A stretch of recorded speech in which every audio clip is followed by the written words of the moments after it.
Well, it's May. I have no idea where all of the early spring went, but we're here and it is definitely go time. The farm is looking amazing. Everything's looking amazing. It's incredible what not freezing overnight and a couple rains have done here on the farm. So we are gonna give you the whole tour. We're gonna show you all the new exciting things that we've been up to and how much is growing already.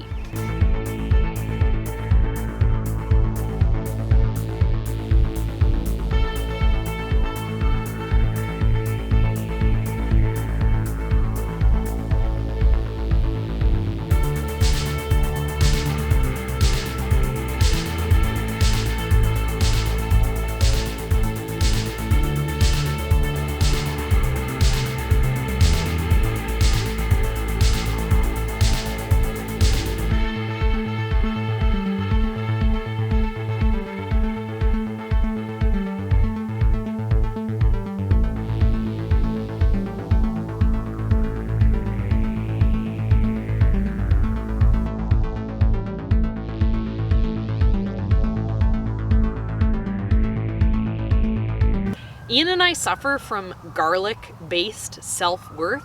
So right now we are feeling really good about ourselves because we have a lot of garlic and it is looking very good. We have 1,500 heads of garlic planted this year and we only had 500 last year. So we have a lot more, which is good because we almost sold out completely of garlic just at our one farmer's market last year. It's looking healthy, it's looking happy. We got it all top dressed with compost.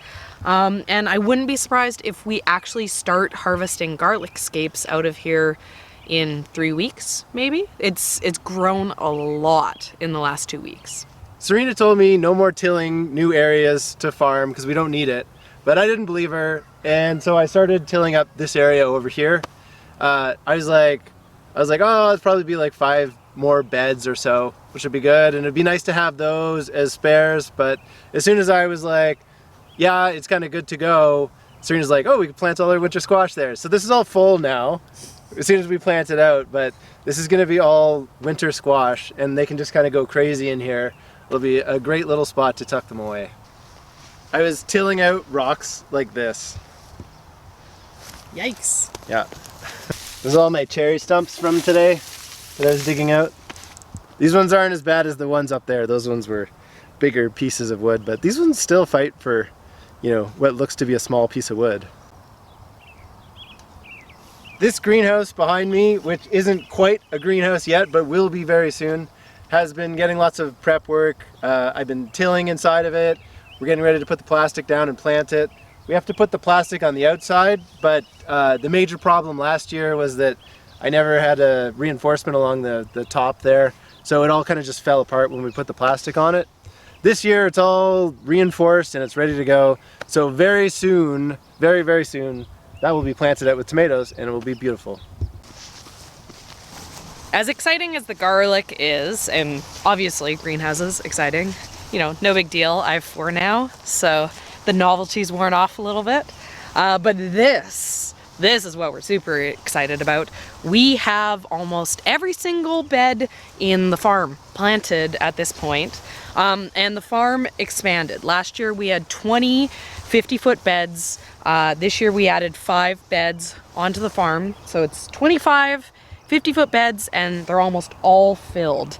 At this point, I think there's 3 that are empty and one of them is lettuce that I'm trying to get Leah to plant. So we'll see, that might stay empty for a little while. We have Swiss chard, we have kale, we have bok choy, we have cabbage, we have onions, we have gailan, we have mustard, carrots, beets, greens, kale. Okay, now I can't jump over anymore.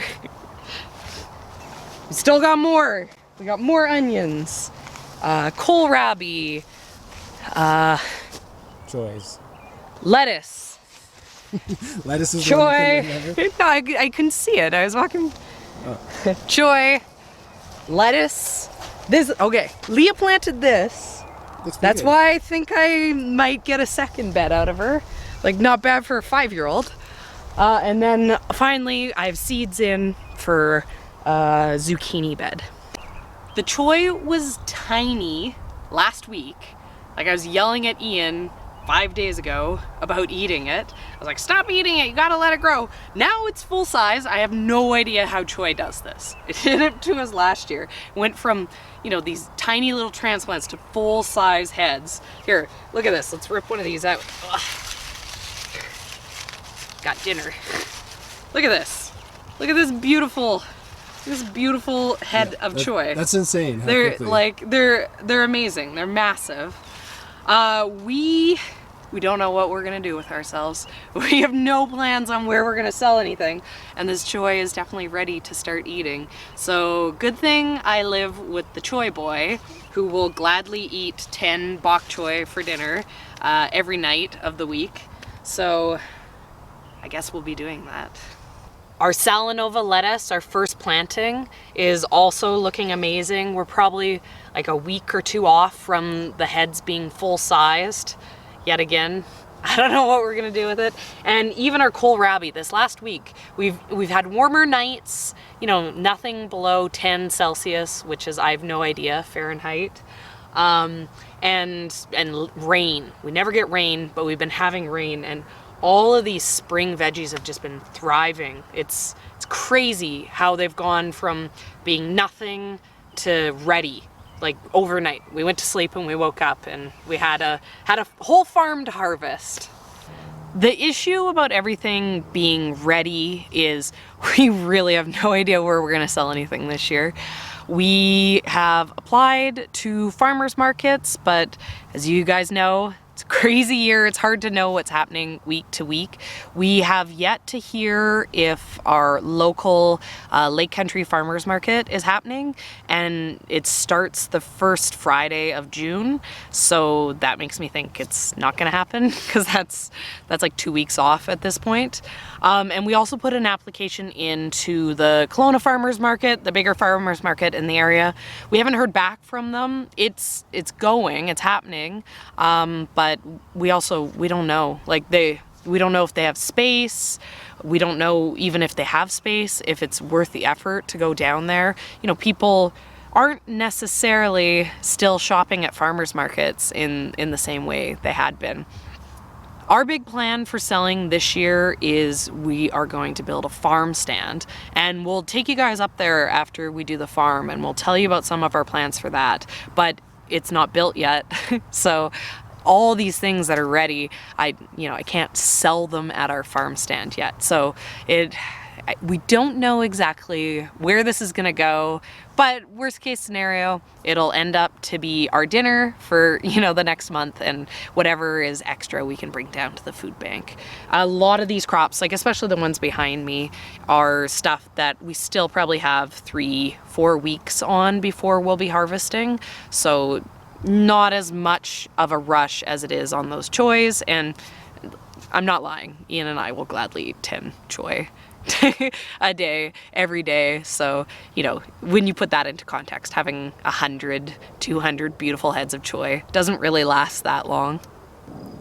Stay on the path, please.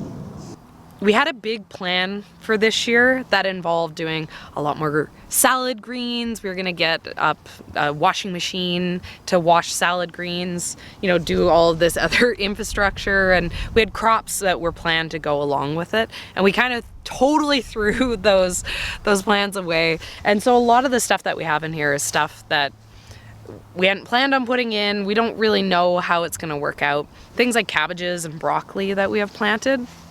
That, you know, onions too is a perfect example. That's something we wouldn't normally be growing on our farm. I'd started it, you know, to have a few for us and to have them for the seedling sale. But, you know, I've put them in this year because I don't know what our sales are gonna be and where we're gonna be selling. So, you know, it'll be interesting to see what some of this stuff does. There are a few things that we planned that we still did just because we want to get some experimentation. We want to get some experience with it under our belts. So this is a whole bed of baby kale. It's all super densely planted. And, you know, so we want to learn more about doing some of these baby greens. So we put a bed in anyways. You know, worst case scenario, We can't sell it. It goes all buggy. We till it under, and it's a cover crop. But you know, it's beautiful right now. So I'm excited. It's like a lush I know. shag carpet. I know. Feels like a lush shag carpet too. We also had a lot of pest pressure last year that we wanted to do better at. We had issues this time last year that we were supposed to be trying to fight, and it just kind of, you know, we weren't on top of things. So last year in the spring we had no radishes that we were able to sell. When we actually like pulled our radishes, you know, here's a perfect example. We had all these brown bug-eaten marks. We just, you know, we weren't able to have marketable radishes. I was supposed to put an insect netting as soon as I put these radish seeds in the ground. I didn't, and so yet again, I've learned that yes, we do actually have an issue that makes it so we can't grow these without doing something. So there have been some repeats of mistakes that we made last year and should have known better. Which is my lesson. My lesson is it doesn't matter if it all dies as long as you learn something. And clearly I didn't learn anything. Chickens! We got chickens! Finally. These are our new ladies. We've got 30 of them. It's kind of an awkward number, but it's kind of like, you know, not a ton of eggs to be selling, but not, you know, not the right number to just be eating for your household. So, you know, we're not sure about the efficiencies of having this many chickens. We may get more or less in the future, but for now, this is what we have, and we're excited. Lots of bugs came from this area last year, and so these ladies are supposed to be on patrol all the way down there, but, you know, they're still just youngins. They're kind of scared. And then we got a rooster from one of our neighbors, and he's a big old guy, and he's pretty gentle, so it's nice to have a rooster to, you know, just look out for hawks and stuff like that, because, you know, our ladies don't know any better. Oh, I got you! Oh, we got you, lady. Quack, quack, quack.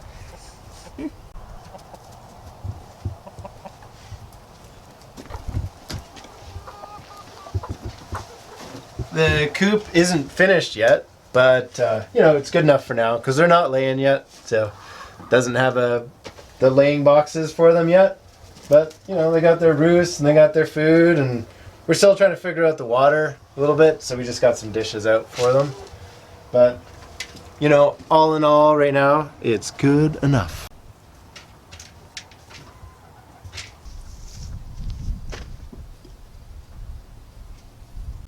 I've been planting nonstop for a week now, but I still have so much to plant. The farm, as we were saying, is pretty much planted, but I still have all of my flower farm, which is here. This is my flower farm. And I still have all the greenhouses to plant up, so still lots more to do. We've done the important first step for getting the greenhouse planted, which is I've almost emptied it. This used to be filled to the brim with flowers and dinner plate dahlias. I had so many dinner plate dahlias that sold for the big seedling sale that we did, and this is pretty much all that's left. There's a few more up further, but I sold even more than half, which is amazing for me and not so amazing for you guys, because that means I'm not gonna have, like, what was it, 400 dahlias planted on the farm to show you guys pictures of this summer. But don't worry, there's still like 200, so it's enough. It's gonna look great. We've been looking for places to put some strawberries that are up there that gotta get moved, and we just figured out that we can put them here. We're gonna extend all of this garden, square it off so that it's more normal shape, and that's kind of one of the benefits of having a year under our belt, is that now we know how things kind of work during the summer, and so we're able to see things from, you know, the perspective of how it was for us last year. And it's really helping to clear out how we want the layout to be on the farm, right? It's really helping us kind of see what the farm should look like. This is where we are going to be putting all the dahlias. So we've started to prep up this. This is going to be one of the last spots that we actually plant this year. Just because the dahlias, they're in such big pots, they can hold off for so long. But yeah, it's gonna look really amazing when this is all filled in. We call this our perennial bed because we've been working on planting mainly perennials here for the long term. So we have strawberries, I have some yarrow. I have plans, I'm gonna put in a whole bed of chives to be able to have chives for selling. But yeah, we've been pretty happy with how things are looking so far this year. One of the things that we've been a little bit concerned with, well, a lot concerned with, is weeds. We've been fighting invasive grass. We got bindweed, this horrible morning glory thing. We have these like perennial geranium weed things. We have weeds, so many weeds, so much weed fighting, and we've been looking back on some of our videos, some of our pictures from last year, and we are well ahead of where we were this time last year for the weed battle. We're actually really impressed how good just 1 year of fighting the weeds has made it. There are a few spots where we are extra concerned about weeds, like the flower farm. You can see it's completely covered in plastic right now. The reason for that is we had all of the flowers go to seed last year, so they were dropping seeds everywhere, and a weed is a plant growing where you don't want it. So technically this is now full of bachelor buttons and cosmos and zinnias and all the flowers that I grew last year as weeds. This thing's a nightmare. Even just in the holes that are here in the last couple days, cosmos have been popping up like crazy through the holes in the plastic. There's gonna be a lot of stuff that's gonna try to grow in here that we don't want to grow in here. Hey, stay on the paths. It is gonna look really amazing here though once I get all those transplants that I showed you into the ground. We were amazed at how beautiful it was to have this little flower farm section last year. It was amazing to have it. Like every time we took a picture, we're like, "Oh, quick, go to all the flowers, go to all the zinnias." What's he doing? He saw Buddy's got a nose. You're crazy, Bo. When I did my big wholesale order, when I bought the $1,200 worth of dahlia tubers, I also got 200 big, beautiful oriental lilies. These are the white and then the white and pink, just classic ones. So I'm super excited to have all these blooming. These are gonna be for cut flowers. And then I also bought 700 liatris. So behind me, I have some of the liatris here. I bought 400 purple and 300 white. So I think I got all the purple in here. And then I have a clump of the white ones in the flower farm section. But we're really excited to be starting to build up more of these kind of perennial long-term investments for the flower farm. This stuff, we put it in this year, it's gonna come back year after year. And then because we hate grass and we've been fighting grass so much up here, we put it into the fabric.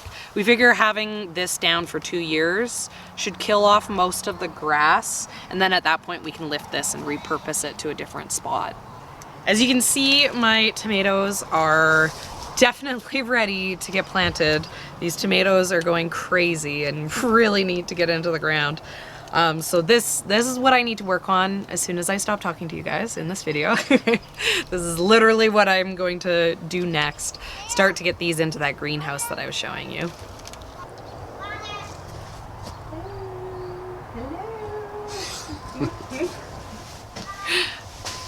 So this greenhouse might look like there's still a lot in it, but it's actually almost completely empty because we had the top shelf, the middle shelf, the floor, the rack, everything in here was completely full.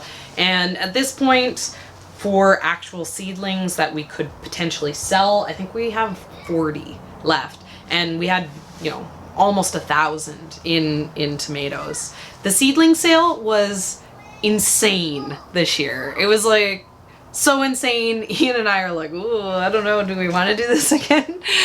Everyone wanted their stuff super early, so we opened up our sales, you know, in the beginning of May, and we we spent the entire weekend dealing with an email list of people that are like our number one priority. They were all like, oh my god, I gotta get my order in. But then we posted on Facebook. We woke up, I posted it on like 1 o'clock at night before I went to bed really late one night. Ian woke up at like 8 in the morning to already 50 like messages, like, you know, the post itself was like a wall.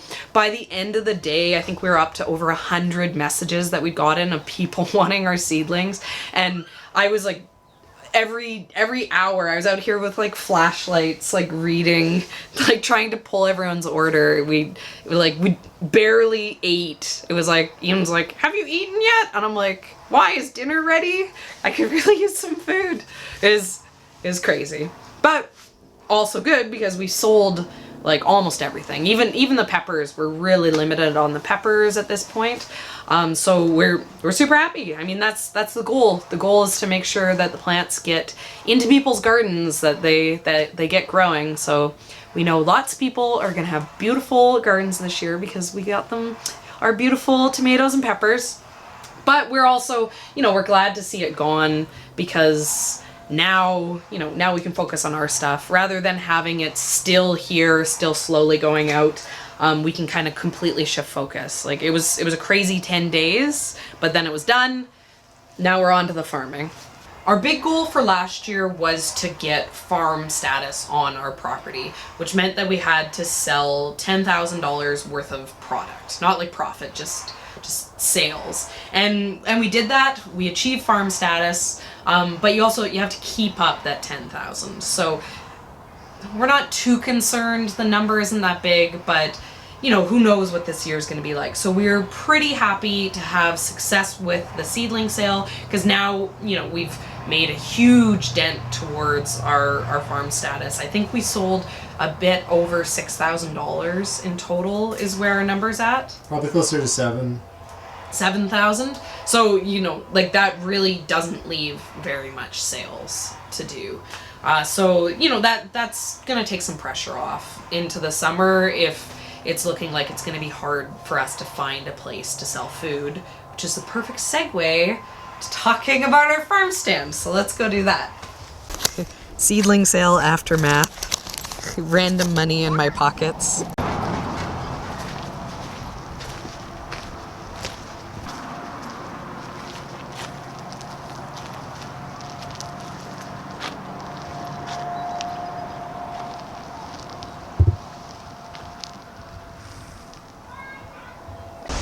We got a roadside stand that's going to be built up here. It's one of our next projects to do. Just over here, kind of right before the gate, right there is going to be where our roadside stand is. So all of this will be kind of like pull-off parking, so you can just drive in. It's so loud up here. Come over here and we'll talk about the roadside stand. The basic idea with the roadside stand is that it is so cute that you can't possibly drive by it for the rest of your life without stopping there. And then once you stop there, you're hooked. Because, you know, we got all these beautiful flowers and delicious vegetables there for sale. We're talking about maybe having Friday, Saturday, Sunday, you know, there's somebody kind of out there at times during the day so that we can teach our customers how to use the space. Because, you know, everybody will be like, ooh, I don't know, like, do I just grab stuff? How do I pay? And all that type of stuff. And then Monday to Thursday, we have it where you can just come and self-serve it and we can just kind of top it up with stuff. I don't know exactly how all that's going to work with the COVID stuff, but you know, we'll figure that out, you know, once we get it built, because building it in itself is a big procedure. So the idea with it is that basically it just kind of is in the line of the fence, and then these two big barn doors, similar to this, they kind of open up, and then on the inside there's all this like signage, pricing, you know, messaging to the customers that we want, and so they'll open up, and then the roof will be kind of like a matching roof to the red roof of our house, which is all like, you know, cool looking and distinctive, and you know, the name of our farm. So it'll all kind of like flow together and it'll be like super cool looking. When we moved to this place, we realized one of our biggest assets is that the road that we live on is quite a busy road. There is a lot of traffic that goes by regularly. We're the weirdos who are excited to live right on a busy road.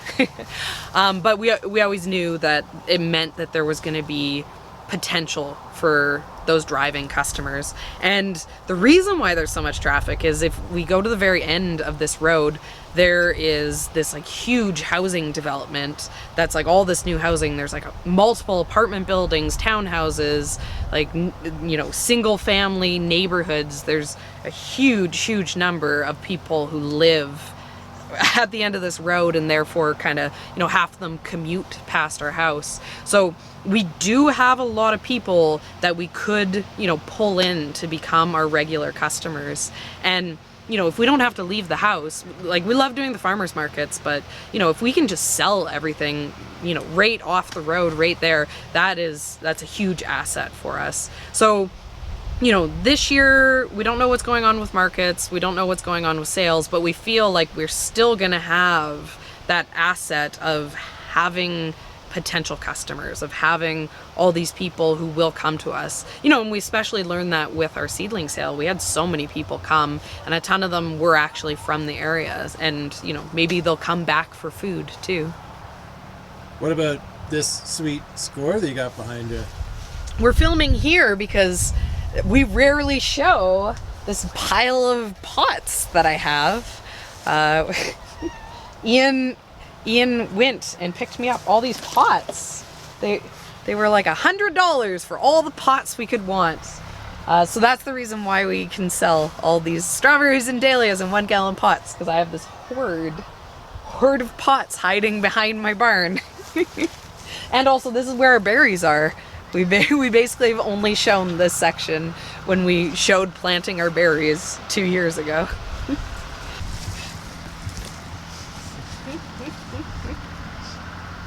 I'm gonna show you my seedling room.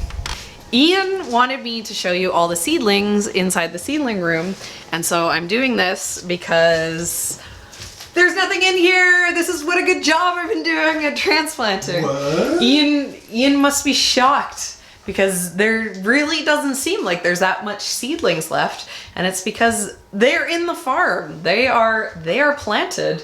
I don't actually have anything growing in here right now, though I should. I need to get my next round of lettuce and a few more successions of flowers started, so they should be in here. But pretty soon we're gonna be on to air conditioner, tomato storage, and needing the kitchen for doing all of our market prep. Pretty soon it's no more seedlings, on to actual food. There is one thing to show, which is Ian harvested all of our 1-year-old carrots.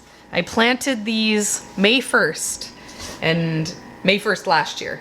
Here we are, you know, I don't even know what the date is. Mid-May, and year-old carrots, but they look pretty good. It's good life. Still having carrots.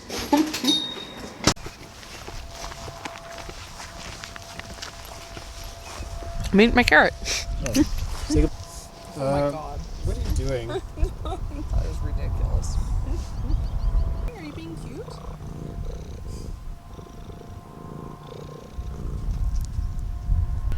This time of year always amazes me because it goes from nothing and it feels like nothing is gonna happen, and then you go to bed and you wake up and it's just abundance. It's crazy. You know, the bok choy at the beginning is the perfect example. I don't know how we went from having nothing to now we're drowning in food already. I love this time of year. It's, you know, this is what I live for, seeing everything coming and growing, and, you know, it's so much fun to be back into it again. Obviously, it's a huge amount of work to get this all going, you know, especially because we're still stumbling with all these infrastructure projects that we want to get in. You know, getting the chickens took a huge amount of time. Getting this farm stand built, you know, we're going to be doing that for another month and a half probably. But every one of these steps that we take, you know, every one of these little things that we do, it just builds on what we've done already. You know, we're coming up to our 2-year anniversary, and it's incredible to look back and see how much things have changed. You know, it's incredible to look back even 2 months ago and see how much things have changed. And I'm very excited knowing what 2 months from now will bring to, you know, imagine the flowers and the tomatoes and just everything lush and beautiful and the height of summer. So I hope you guys enjoyed getting to see where May has us here on the farm. You know, it's starting to get there. It's starting to look like something, but make sure to stick around, because if you've been here for a while, you know how good it's gonna look in just a little bit. So we'll see you guys next time.